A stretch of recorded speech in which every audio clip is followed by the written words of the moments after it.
my rule is always, if your party goes from 5 to 11, I'm leaving at 9:30. I'm gonna get there at 5, leave at 9:30. I'm getting there. See, that's the benefit of coming on time. You leave when it's appropriate for you. Now, if you come late, you gotta stay till it ends. Everybody, welcome to another episode of the According to West podcast. As always, we have DeLaw here. You have DeLaw, the not hungover but ain't feeling good son-in-law in the building with the air horns in the background. Boom. You got me, Wes, and so you're not feeling too good because of the drink. Probably because of the drink.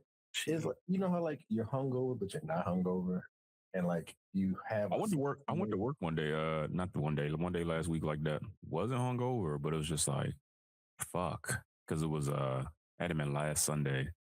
Mm-hmm. What was we drinking? I was at my in-law. Not. Oh yeah. That's where I was at last week. yeah. So I went home, and that whiskey I got from Toronto, just poured that up with some tea. So I was sipping up when I got home until like 11. Oh, that's right. So I was already kind of feeling it. I was like, I made a mistake, and then I looked at my schedule for work. I was like, oh shit, I gotta go into the office. So I woke up just like mouth dry and shit. I'm like, the room wasn't spinning, so I knew I wasn't hungover, but I had the body feel of that, and I knew I wasn't going to throw up. So I was just like, I got to thug it out. That's what it is. I got to drink some water and keep it moving, and then just try not to eat nothing that's going to be, you know what I mean? So I eat regularly fast that day, but it was just kind of like me not eating no bullshit, and it's just, I got to do it. Like worst case scenario, if at some point you don't alleviate yourself, I'll just eat some oodles and noodles. That should do the trick. All that salt and shit. Because you dehydrate. You need them electrolytes. You need them electrolytes, nigga. Shit. I done gone to work so fucked up. Look, they be like, oh yeah, you're going in the field. Like, oh fuck. I'd be like, yo. I'd be telling the guy I'm working with, I'm like, hey, we gotta stop over here at Northeast Market. I gotta give me a Gatorade, like something, please, because I'm gonna die. I'm gonna die. Something. Shoot. And by the time I leave work, I'm good to go. Like 5 o'clock on the dot. Generally, I'm good. Yeah. And for this one I got right now, I'm gonna say 2-3 o'clock. I'll be straight. Yeah, but I was good by about 12 o'clock that day. The next day, Monday. Yeah.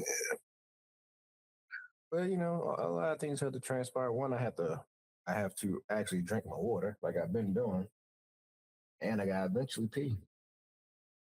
Y'all don't keep a box of liquid IVs in the house? Nah.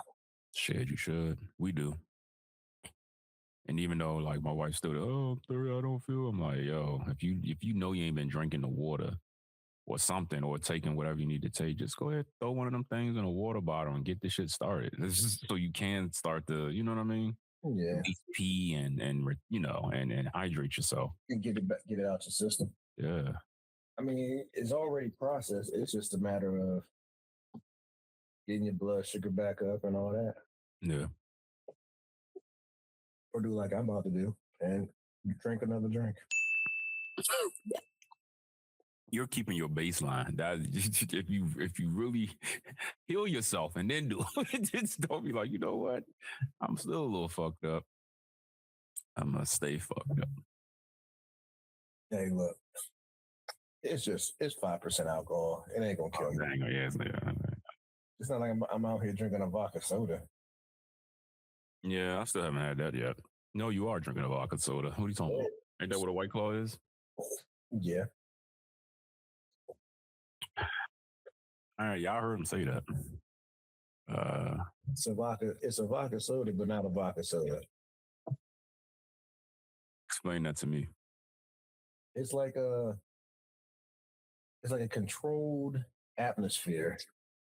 Instead of it being 40%, it's just 5. I hear what you're saying.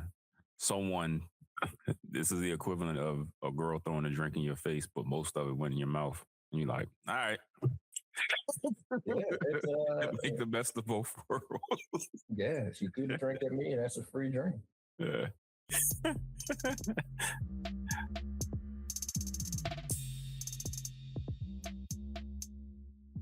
You ever think about what makes a person interesting, or how do you become a more interesting person? No. You never thought about that? You never talk to somebody be like, damn, you're boring as fuck. No. Like, you ain't got nothing about you. You saying all cliche shit. And it's just like, who are you? You know what I mean? Like, who, like, I just think it, and then I stop talking to him. As it, I'd be like, this nigga boring as fuck. Hey, it's good. It's good. See you, bro. Hey, I'll holler. Yeah. I'm gone. You think people do that to you? Probably. It wouldn't shock me. My wife do it all the time. That's okay. That's a whole nother different conversation. She do that all the time. Mm-hmm. She's like, you getting on my nerves, and you're boring. I'm going. And you're boring, yo. Yeah. You weren't saying that last night, nigga. Man, I be thinking about that shit because I unfortunately, but fortunately, I interact with a lot of people. Just because if I'm solving an issue, that's when they want to do the small talk thing. Oh, yeah. And I'll be like, dog, I'm just trying to see what the fuck the problem is. I don't want to talk or this and that. And I don't want to talk about this and that, nigga. I'm just here to solve a problem. Yeah, I actually rather you just sit there silently or be like, I'll be back. But had me thinking, I'm like, damn.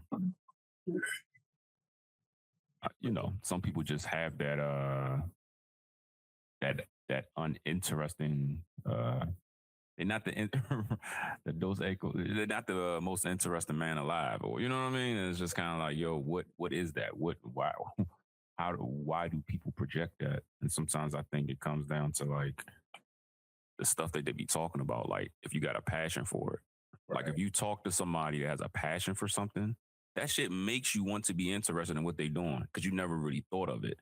Or it could be something so you thought was so mundane at one point in time. You like, well, damn, like they love doing that. Like, and they, giving you the intricate details and stuff like that. See, I barely quite talk about sports sometimes. Yeah. And at work, they be like, they're all Ravens fans. So, oh yeah, man, the Ravens, and they be gun ho. And then I'll be like, first off, you don't even know what the hell y'all talk about.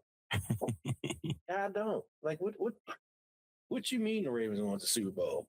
How you know them niggas going to the Super Bowl? Yeah. Them niggas trash. You know what I'm saying? I was told that if I call the Ravens trash again, that they're going to get the west side and east side homies. Oh, damn. I can no longer say that them niggas trash. I'm now going to say them niggas is whole trash. But they got a good shot this year. I give them their credit. It's teams like the Ravens, the Eagles. They got that year where it's like, oh man, they do good, and they just come out with a purpose the next year. Yeah. I wouldn't be surprised if the Ravens actually came out and played really good football and possibly get out the first round of the playoffs. But that's about as far as it's going to go. Yeah. And if they do go further, it's going to be on King Henry's back. Because they clearly can't do it on Lamar's arm. So it's going to be what it is. Yeah. And once they figure that out, I think that's when the Ravens will become a really good team, is that get the ball to Henry. He got some miles left on it. Mm-hmm. Yeah. Football season is upon us. Yeah. How the Colts going to do? We was hurt like shit going towards the end of the season last year. Who was your quarterback? Phillip Rivers? Nah. Yeah, he was who was starting? Forgot the nigga name that fast. I mean, I know Richardson. And then he got hurt. Yeah. Richardson ain't had a full year yet. Mm-hmm. It was Rivers. It's been a love-hate thing where I tune in and then I tune out. And they're turning me into a casual fan. Like when Matt Payton was there, I was there the whole time. And then when Luck was there, I was there. And he was getting his footing and everything was, looking good. And then he got hurt. And then we just had 2.5 seasons of just trash. Yeah, they fumbled hurt. They fumbled Luck, man. Yeah. When you look at his interview about why he retired, and you're just like, wow, that's how y'all handled him? He's your stud. He's your star. And y'all just said, well, this is what we're going to do, and this, and this, and we're going to rush you to do this. And he's like, oh, nah, nigga, we ain't doing that. Yeah. And he never looked back. Because he already got his milk. You got to think about it. It's just kind of like, yo, the money is still life-changing money. It's like, if I'm going to be a man about my shit and still be healthy, I don't have to do this. If you retire me, you retire me. I'll figure it out. And he would. And I forget what he got a degree in, so it ain't like he can't, like, off the strength of his name, get something popping for himself. I think he got a degree in, like, I want to say it has something to do with architecture and design or some shit. Let me see something. But it's like, yo. Let me see. He went to Stanford at that. Architectural design. So you tell me, if the man is still nice and he graduated and he can start a design firm just off his name alone, put some money behind it and just hire talent, and boom. I wouldn't be surprised if he's not doing that right now. I actually haven't looked into that. And he has a master's in education. Like, you tell me. Is that a motherfucker that really got to play if he ain't really got to after he's already got some millions? But all he did was go and coach. That's it. Oh, that's all he's doing right now, coaching? Coaching, and he is the general manager of operations at Stanford. Hey, either way. So he was coaching at some high school. I want to say it's in California. But now he's the general manager at Stanford as of right now. So he getting his money. Yeah, he getting his money. Born in D.C. Mm-hmm. Went to high school in Texas. So. Big fumble. Yeah, big fumble. I was told that if I call the Ravens trash again, that they're going to get the west side and east side homies. Oh, damn. I can no longer say that them niggas are trash. I'm now going to say them niggas is whole trash. But they got a good shot this year. I give them their credit. It's teams like the Ravens, the Eagles. They got that year where it's like, oh man, they do good, and they just come out with a purpose the next year. Yeah. I wouldn't be surprised if the Ravens actually came out and played really good football and possibly get out the first round of the playoffs. But that's about as far as it's going to go. Yeah.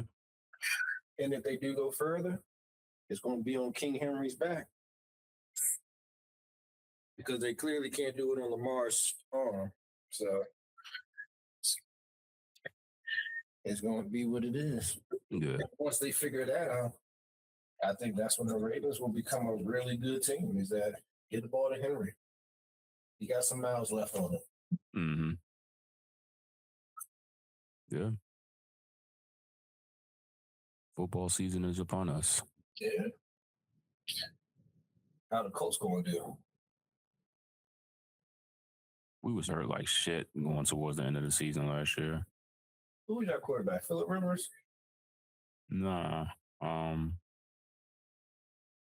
Yeah, he was who was starting? I forgot the nigga name that fast. I know Richardson. And then he got hurt. Yeah. Richardson ain't had a full year yet. Mm-hmm. It was Rivers.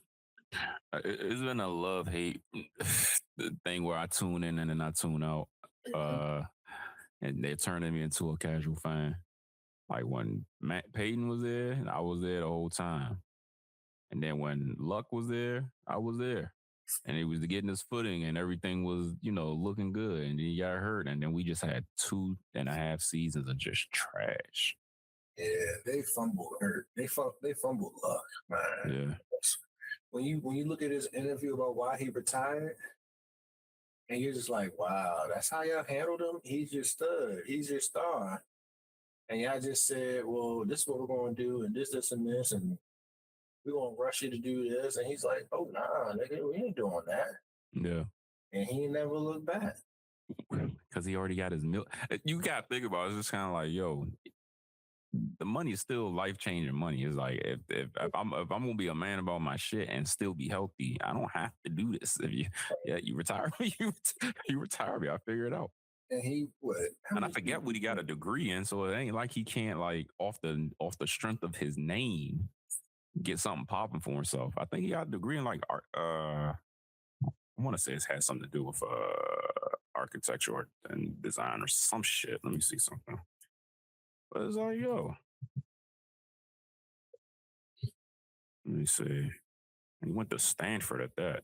Architectural design. So you tell me, if the man is still nice and he graduated and he can start a design firm just off his name alone, put some money behind it and just hire talent, and boom. I wouldn't be surprised if he's not doing that right now. I haven't looked into that. And he has a master's in education. Like, you tell me. Is that a motherfucker that really got to play if he ain't really got to? After he already got some millions? But all he did was go and coach. That's it. Oh, that's all he's doing right now, coaching? Coaching, and he is the general manager of operations at Stanford. Hey, either way. So he was coaching at some high school. I want to say it's in California. But now he's the general manager at Stanford as of right now. So he getting his money. Yeah, he getting his money.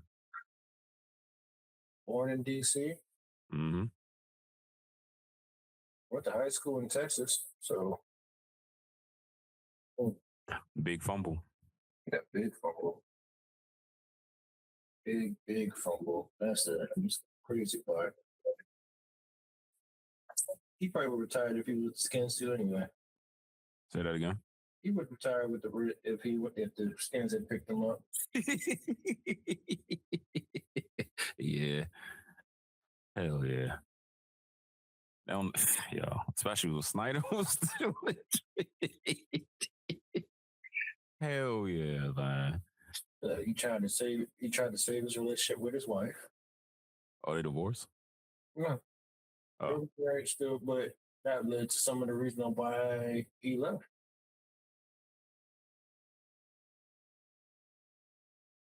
Yeah, I respect any man that sees the bigger picture and is just like, I don't really need to. Because you know what, that injury probably took a toll on him, and he was out for the year. On the road, he was probably as the woman will say, emotionally unavailable and also physically unavailable because he trying to get back to his get back. Right. And then the organization probably was just like putting the extra shit on him. He's like, you know what? Like if I got let's just say I got 10 mil in the bank, do I really? Nah, I'm calling around, see if I can get a job. And if I'm getting a job making $1 million a year or close to it somewhere and I got 10 in the bank, I think I'm good. I don't have CTE. You know what I mean? It really all depends. Like, and I'm not going to say that I wouldn't leave the game if my wife was like, well, look, I'm leaving you if this and this. It just really just depends. Like, it's like, all right, well. I mean, Tom ain't do it. I got these years. It depends. Tom Brady ain't do it. It depends. Well, but if it's to a point where it's like, if everything was good while I wasn't injured, and I get injured, I'm in a dark place, and you're like, well, look, I'm gonna leave because this and this. I get it. But if it's been a struggle for a whole 7 years I've been married with you, you're on the road with me and everything else, and you're just like, oh, I can't. I'm just trying. Like, if you're gonna get doing this, I think I need to leave. And it's like, is football really worth my marriage and didn't have to deal with these gold diggers. It's like, all right, you know Who what? said you got to deal with gold diggers? That's all that's out there now. They all want to find a baller, shot caller, 20-inch. Just deal with the escorts like a grown man is supposed to and handle your business so you don't get caught up. That is a joke. I don't even actually believe the shit that I just said. But even then, even if you are a professional athlete, no one says you have to, like, yeah, you in that space where they're around, but ain't nobody say, no one's saying date them. But it's this, this thing where it's just like, I got to. And I'm like, you ain't got to. Quote unquote, not that I'm saying anything less or greater. Like, look at Giannis's wife. They clown him online, the internet clowns him for his wife, and it's just like, yo, we love that woman. Yeah. That's really all that matters. That's who was there when he was first going on. Exactly. So she was there while he was shooting in the gym. Literally. So I don't know. That's a weird, not weird, but it happens. Like even these dudes that got these wives that look really good, the wives all ended up leaving and taking half their shit. Yeah. The ones who got their kind of everyday looking wives, those are the ones that still there. Yeah, there's definitely a correlation to that, and I ain't gonna go into detail because we'll be talking for about 2 hours about my theory and the correlation to all this shit and how all the women look the same. It's like that's the package. It's like if it was you creating your your point guard on 2K, there's a bad bitch package that has to be fulfilled. You got to have this, you got to have that, and they all look the same. They all look the same, which somehow makes most of them still act the same because they're like, I know I look like this. This is the package. So you have to be nice to me, quote unquote. And it's just like, or I can't, whatever. And they all worry about being pick-me's and all that. And in my head, I'm like, wait, didn't I just see you with this other dude? So that means you done sucked his dick. Like, when are you gonna slow down? Never. It's a cold world out. Yo. It's a cold world out there, man. Because I can get some of the shit I be seeing on TV. Oh yeah, with this guy, but I still talk to my ex because sometimes my man ain't got enough money, so I ask her for money. Like, what? So you just keeping niggas on the line? But let a guy say, I just still talk to my ex because pussy good and this and that, blah blah blah. Like, yo. Let's say that shit. Listen, it crucifies. I try my best not to even get into those conversations with people because it never. We live in a world of double standards. Once we understand that and that we can't fight against most of them shits, you'll live a better life. So I know that's a double standard. I don't even want to entertain me having a conversation like that with multiple people in the room. It's just like, y'all not gonna see it our way, and maybe one of y'all do, but y'all not gonna like the fact that you see it our way. It's right. So it's just like, what is the point of me even having the conversation? Yeah. Like, no matter what, they call it you playing the victim, and next thing you know, they doing the same thing. They call it advocating for themselves. What's the difference? Nah. What the difference is I got a penis. The difference is what they felt, and they had a strong feeling about it. I'm like, I got a strong feeling about shit too, but I know how to regulate some of those feelings where my brain takes over and is like, you know what? That don't sound right.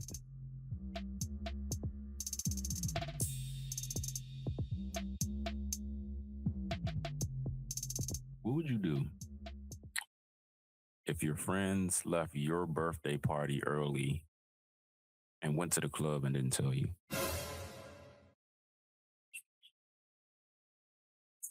This girl says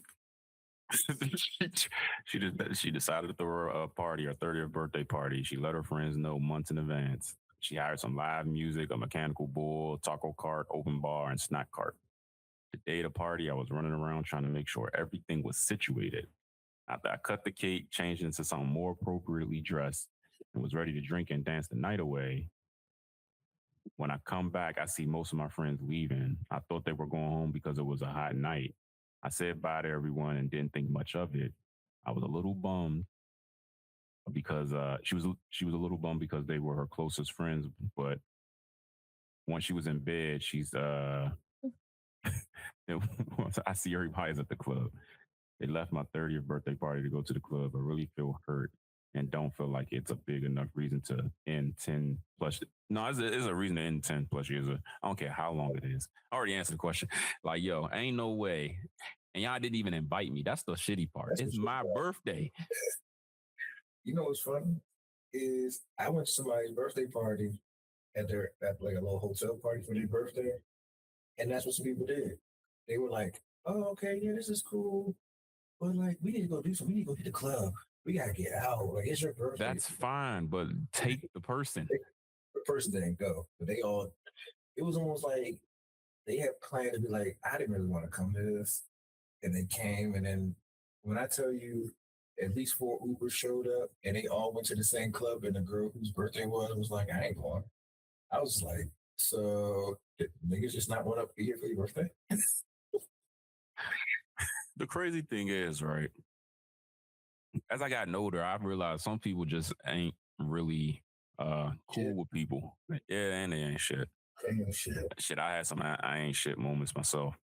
But I like to think that I like to think that I learn from those moments and try to be better if I really do care about the person.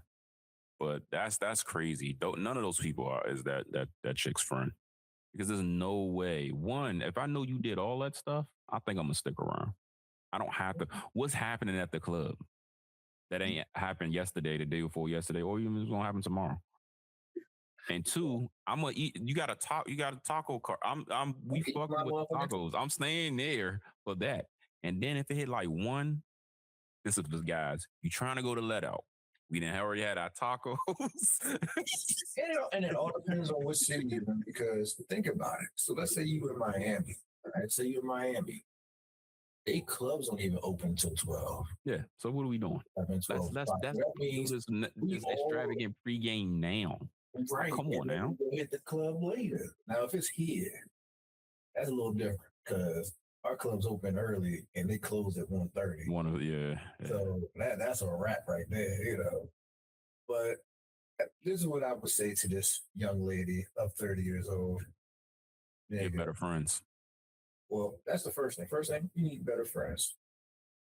You need to understand if they're that willing to go to a club and I say something to you about it, regardless what their excuse is going to be, which is really going to be, well, it was your birthday, and we kind of want to go to the club, but we want to pull you from your birthday. We know it's all bullshit. All of them left, though. What do you mean pull me? This is for us. But I wanted to celebrate with y'all. I spent money on my shit for y'all. But the least y'all can do is keep them shots rolling when we get in that club. Buy me a table or something. And 2, the second thing will be is, bitch, get over yourself. Look, they left. Okay, guess what that means? You ain't got to rock with them no more. When they say, oh, hey, what do you mean? Y'all left my birthday party, go to the fucking club. We supposed to be homies. And y'all just rolled out. Y'all didn't even send me the invite. So now we good. I ain't got to go with y'all. We cool, but we ain't. Nah, all this shit that's done. 30, it's time for me to let niggas go. That is a big enough reason to end a 10-year friendship, to end 10-year friendships, because they're not French. I would think that in your right mind, you ain't gonna be like, here's the thing, even if you didn't tell her, it's not even the fact that you're going, you didn't even tell her, you just rolling out. And it's just kind of like, y'all ain't fuck with her. Y'all didn't even say like, oh, well, we were all invited to this thing by such and such, and you should come. Nothing. It's just even if they just wanted to go to IHOP. Mm-hmm. Hey, girl, come with us. We want out. Well, now the third thing that, and I'll say this in defense of the friends, maybe Shorty isn't a club person, so they didn't think she would go. But you don't. But you're there to celebrate your friends, so you don't leave. Yeah, you don't leave without saying. Or you just go home out of respect. I mean, I'm trying to think, have I done something like that before? I ain't never had the opportunity to even think like that. To be like, nah, because usually it's just like, yo, if I'm at something, Now, I've done multiple things in a day. Don't get me wrong. Like you day party and then you probably hit the club later on that day. But to like, if it's like, oh, it's a kickback at the house or whatever. I mean, most parties are generally open. Here's the thing. If it's a kickback at I have done that, but I ain't never do that on nobody's birthday. That's the wild part. So I have been at a kid like, yo, it's been real nice seeing everybody, blah, blah, blah, blah, blah. There's no intentions for me to tell you what the fuck I'm going. I could be going to go get some cheeks, but I ain't got to tell you that. You know what I mean? But if it's somebody's birthday and you stop hanging out with your friend to go do something else and don't tell them, that's a little crazy. I mean, I done left birthday parties because they'll start at a certain point and be like, all right, it's getting late. And I'll be like, I want to go to the bar. But I wait until everyone leaves. People start leaving. So as that first couple, I wait till like 5 people leave. Hey fam, I'm out of here, man. Hey, have a good birthday. Oh yeah, cool. You want to? Nah, I'm good. I'm about to. And I was straight up. Yeah, I'm about to go hit the bar real quick. Yeah, but you ain't do it with a group of people though. That's the shitty part. It's a group of people. It was just you, solo dolo. Now, even if everyone left, in my opinion, let's just say you in that situation and the group of friends went to the club and you went your own place, you more in the right because they all chose to hang out together without her. You just left. I just left. Yeah. So she should still be mad at you, but she should be mad that like, yo, I spent some money to bring everybody together and stuff like that. And y'all was leaving early. So she should still be mad. She shouldn't end the friendship with you. But them bitches, them other girls and guys, nah. Well, I always had my rule is always if your party goes from 5 to 11, I'm leaving at 9:30. I'm gonna get there at 5 and leave at 9:30. I'm getting there. See, that's the benefit of coming on time. You leave when it's appropriate for you. Now, if you come late, you gotta stay till it ends. You gotta stay till it ends. I tell my wife that all the time. I want to get there early. I said because when you get there early, when it's time, when people showing up, look hour late, hour and a half late, 2 hours late, you did your time. You come in. Oh, we just got here. You I'm like, I got here on time. That's what happens. And we was having a ball, and I'm kind of my dad out. And all you really want to do is go home and get on Netflix, and it's okay. And I'm glad we're getting to the age now. You're about to be there too with the rest of us 40-year-olds. So yeah. You now can say, I'm getting older, and I just don't be out that late no more, man. You can now pull. Yeah, I was saying that at 35 because it's true. Because it's kind of like, yo, once you do enough of that, once I've done enough of that in my 20s, where it's just like I spent summers and leading into school semesters just doing the same thing. Right. I already any outcome aside from 2 or 3 outcomes that could possibly happen, I have had. So it's just like, what am I chasing? I ain't chasing that shit no more. I'd rather be at home. I was definitely talking about that with somebody else. And I was like, not that I don't like having sex, got it. But I've gotten so much of it in my life that I really just enjoy the companionship with the wife a lot of times where it's just like, we're just here hanging out, we cuddling or whatever. That's because you actually like her. You're not chasing a high. Like you actually like her and love her. That's something totally different. You're not saying you wouldn't.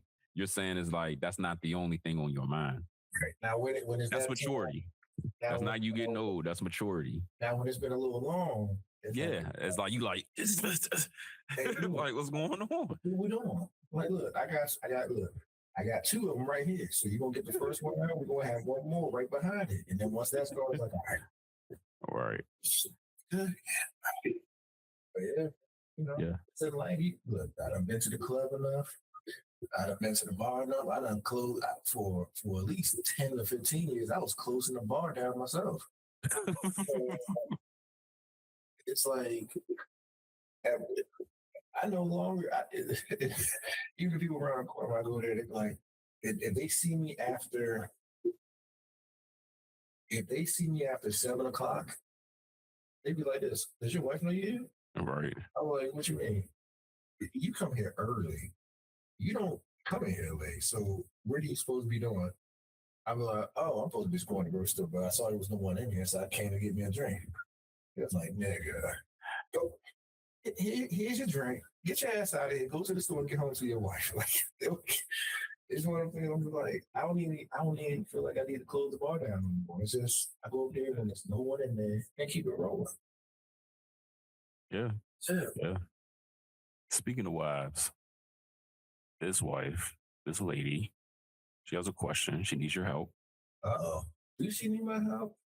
Yeah, I think you can give the right type of insight here. Oh, the real advice. Yeah. She says my husband has the potential to get a high-end job with a life-changing salary that will solve our money worries. The issue is it would mean working away Monday through Friday. I haven't been able to work for the last year due to stress and grief. He said that if he takes this job, the burden and uncomfort will sit with him. He said, wow, he knows it's not true. The worst part of his brain thinks that she wants him to take the job so she can just not work. Even though I manage the home, our lives, and I do childcare and pet care, he made me feel like I'm a brat and suggested we make it work. She wants to know could they make that work?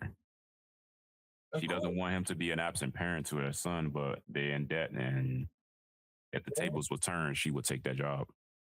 Well, it sounds like to me they need to get the fuck up, go move to where that thing is. She need to cook, clean, suck dick, and shut up. That's the part I don't understand. Like, never in this post where she was like, "Well, I guess I can move out there, but I don't want to move out there." You know what it sounds like? She just want that money coming in while she do her Monday through Friday. Right.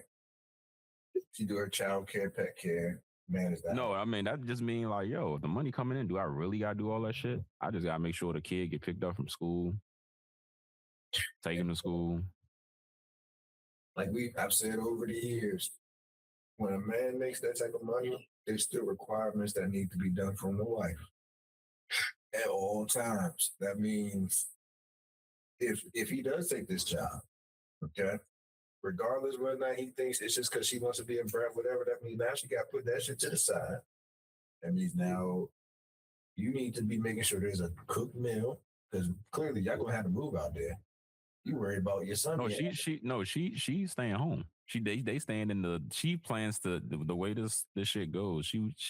They staying. The family staying where they at. He's leaving. Oh, she gonna be divorced in the year. Exactly. She gonna be divorced in the year. That's the part you missed. It's not the fact that they moving together. She's saying, "Yo, you can go work out there Monday through Friday and come home on weekends."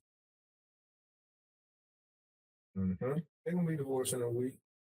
It's like, yo, I'm not leaving my family for that. We just want to be in debt. You either move with me or you don't. Now, if you as the writer, if you press that issue, then you're in the wrong because he actually genuinely wants his family. You're asking for him to have a second family. And it sounds like you're literally asking for him to have a second family. Yeah, and she sounds like she wants time away from it. That's what it sounds like. Because look, he wouldn't have to find this good opportunity if you were working. Yeah. Yeah. She gonna have to figure that one out. Like, if he goes Monday through Friday over there, that means Monday through Friday that he's in somebody else's goods, and he comes back and fucks you. Then at that he's coming back maybe late Friday, leaving out, and just late Sunday to get there or whatever have you. Like, and that means he's renting a place out there. Why am I spending this extra money when y'all can just come here?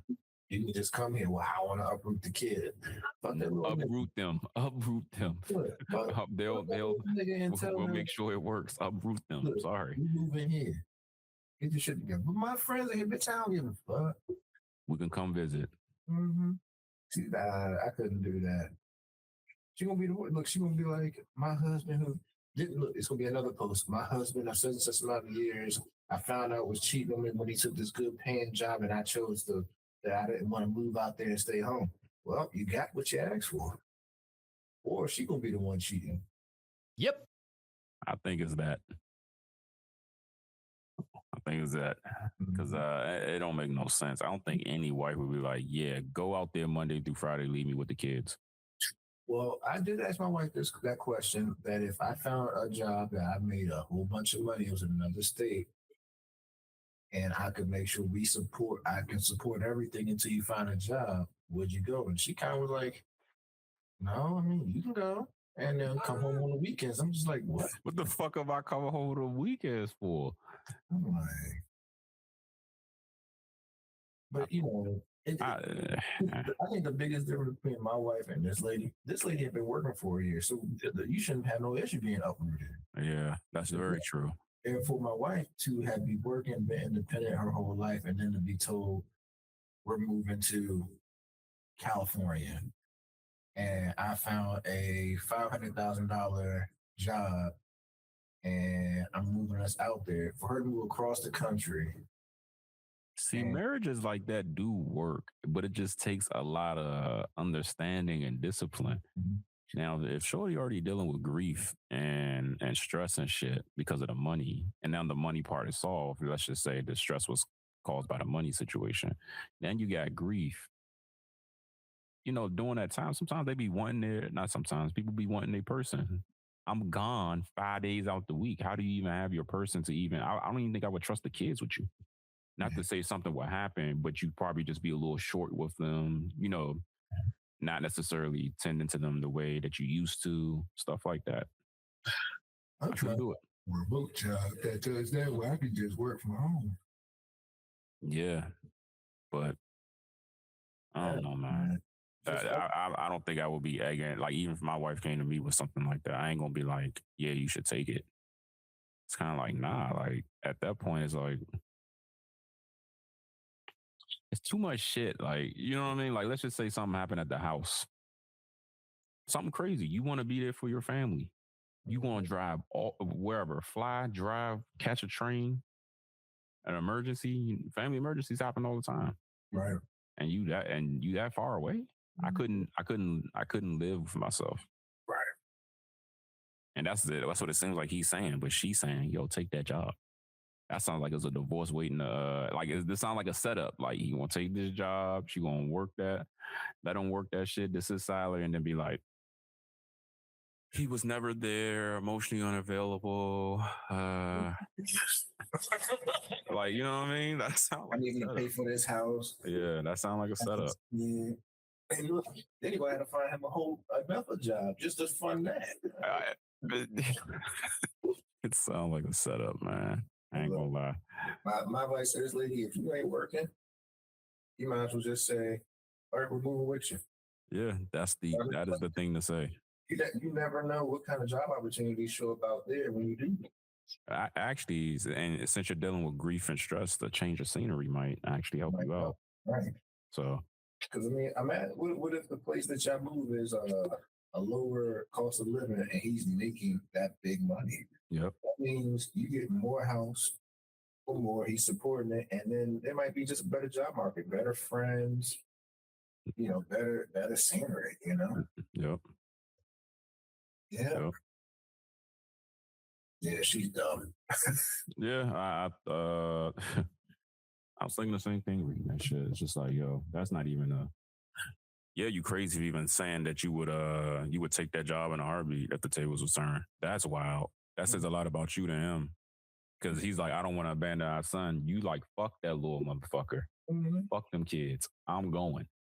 And you know what? Yeah, he's probably already said to her, well, you know, you can move down here with me. And she probably said, she probably omitted that shit out the yeah. She probably said no, because this is here, his school's here. It's like she schools in every state. I was just saying, it's not like it's only a school in fucking Vermont or some shit. It's like she literally wrote a post saying that I'm trying to leave my husband. What's the best way to do it? I'm trying to make sure that he's okay with this okie doke that I'm about to pull. Mm-hmm. You keep talking about the little nigga, and the little nigga not even his. So I'm just trying to make sure it is bad. That's what it sounds like, man. That's what it sounds like. Shit. I ain't gonna lie. It sounds horrible. But hey, take the advice. Yeah. Either move out with him or respect him enough to he wants to be a good dad and a good husband to you. Mm-hmm. And y'all go figure it out. Yeah. It is what it is. So on that note, cold world. Friends ain't shit. Sometimes wives ain't shit. Yeah. And 2K might not be shit. But we will see in the next month or so. Oh yeah, we gonna definitely see. We thank everybody for tuning in and see you next time.